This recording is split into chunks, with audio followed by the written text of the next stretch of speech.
Welcome back to another episode of the Hormone Hub podcast, where we talk all things perimenopause, menopause, and have the conversations no one else is having. Sit back, relax, and enjoy this episode.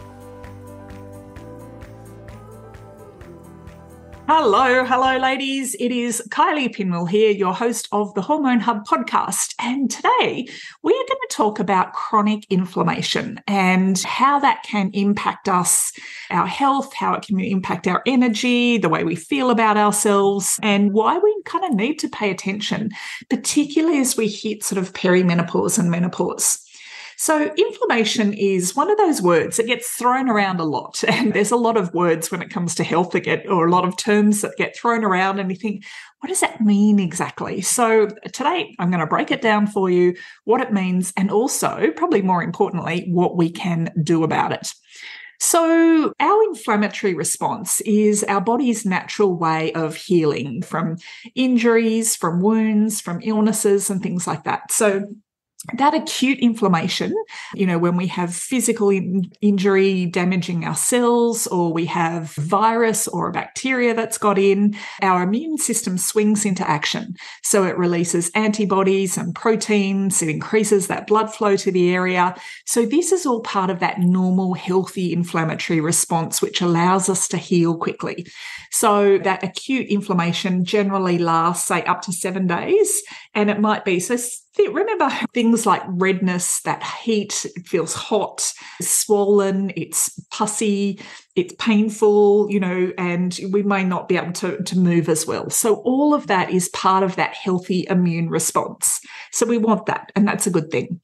But the trouble is when we can't see it, when we get that persistent, that chronic inflammation that constantly leaves our body in that sort of state of attack. And this can go on for months or even for years. And like I said, the problem is we can't always see it. But how it might show up is it might show up as ongoing fatigue and feeling lethargic. It might show up as a digestive disorder, so bloating or IBS or reflux. It might show up as a skin condition, so we might sort of get a weird rash or eczema or psoriasis. Rosacea is another one that's really common during perimenopause and menopause. Having trouble losing weight. So when we've got inflammation in our body just stops. So weight loss is not a priority. So it makes it really hard, to lose weight. It just blocks that weight loss. It can also trigger things like fatty liver, insulin resistance, type 2 diabetes. They're all inflammatory conditions. I have ladies say to me all the time, I just feel inflamed. So those aches and pains in your joints, particularly when you get up in the morning. Inflammation shows up as ongoing headaches or migraines. And then, of course, heart disease, like that's an inflammatory condition. So you can sort of see the difference there between that healthy immune response that sort of heals a wound versus that chronic inflammation that can go on for a long time. And then we've got autoimmune conditions. So autoimmune conditions are always inflammatory driven.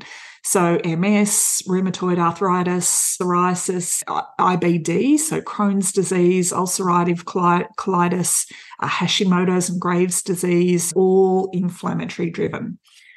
So there's a lot we can do. So, so that's kind of like what it is. So inflammation is that immune response, that recovery response that we can't see, and it doesn't work as effectively as it could do. So what we need to do is work on inflammation overall. So, and this will help reduce the inflammation and also prevent it from reoccurring as well. So the top ones are really quit smoking. It would be probably my number one. The second one is learning to better manage stress. So 100%. So stress drives inflammation. We need to make sure that we're sleeping and getting good quality restorative sleep every night. Moving our body daily in a way that feels good. So even though we might feel tired, even though we might feel inflamed, we might not feel like moving, just moving, it gets everything flowing, your blood flowing, your heart flowing. It's good for us. reducing our alcohol consumption. And I think for women sort of in our stage of life, this is a big one because I've got a lot of women who, and I've had a lot of conversations recently about women who are they're drinking as a coping mechanism. So there's a lot of self-medicating going on. So what I would suggest here is, just catching yourself and just first and foremost, be aware of how much alcohol are you consuming. Then we want to reevaluate your diet. So we want to have a look at things like sugar, processed foods, refined grains, trans fats, so all your fried foods and things like that. So obviously eating a fresh whole foods diet is going to be less inflammatory, than anything.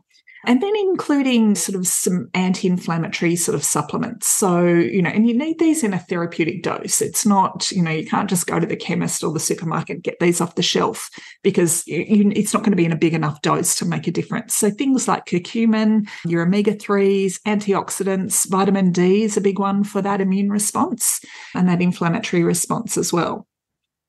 So when we kind of get down on the nitty-gritty of things like that, if you want to reduce your overall inflammation, obviously diet plays a huge role. So we want to focus on whole foods that contain a wide variety of nutrients. So think about foods that give you the best bang for your buck. So things like berries, avocados, apples, cherries, citrus, all good for fighting inflammation. Our leafy greens, our cruciferous veggies, which are our broccoli, our Brussels sprouts, kale, our beautiful healthy fats, so our fatty fish like salmon, sardines, nuts, seeds, avocados, olives, olive oil. Throwing spices into your food, so turmeric, cinnamon, fenugreek. It's a really good place to start rather than going straight to supplements is how can we bring these food elements into our day-to-day life? Dark chocolate. See, you can get dark chocolate in there. Green tea. And then I really suggest identify any foods that are causing inflammation to your body. And I've spoken before on previous podcast episodes about doing food sensitivity tests if you can't nail exactly what is triggering that inflammation for you. Food sensitivity test I use with every single one of my clients, and every single time we get amazing results. And then obviously there's, sugars, refined carbohydrates. So anything out of a packet or anything processed, even natural sweeteners, what are they called? Artificial sweeteners. We want to stay away from those. I want to call them frankenfats. Processed fats like margarine, vegetable oils, canola oils, sunflower oil, safflower oil, all highly processed and sort of on the inflammatory side. Soft drinks and sodas, definitely we want to get rid of, and alcohol.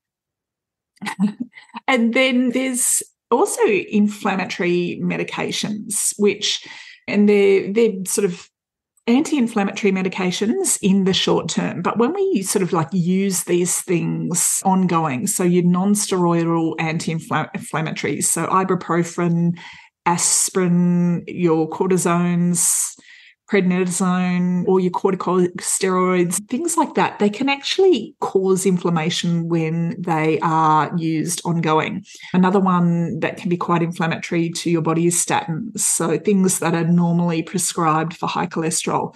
Again, short-term benefit, but, there's a long-term flip side to that. So should you be concerned with inflammation?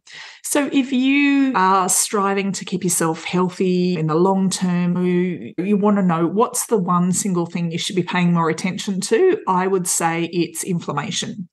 So there's no question that persistent chronic inflammation is not good for us. It can lead to disease, and it's shown to be an underlying, a common denominator in a lot of serious health conditions.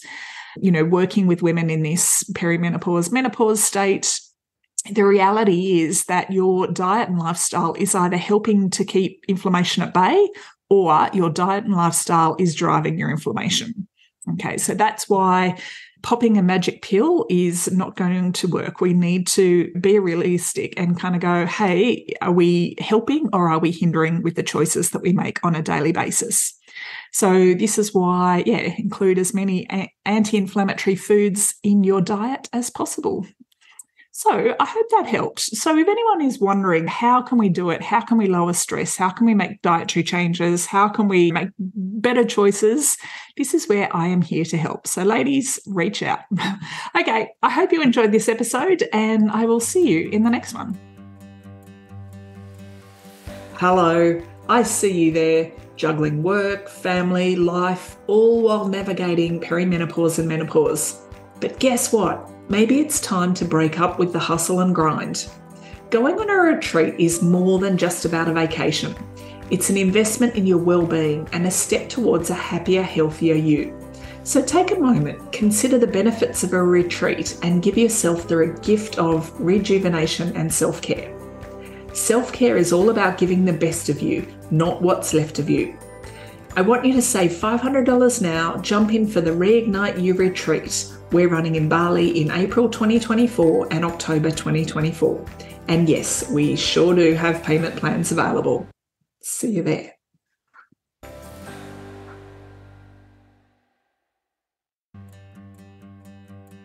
Thank you for taking the time to listen today. You can head on over to the show notes at kyliepinwill.com/podcast where you'll find all the links. Now, before we go, it would mean the world to me if you'd head on over to your favourite podcast channel, subscribe and leave a review. Don't forget to share it with your friends. Then stay tuned for next week's episode and I can't wait to see you then.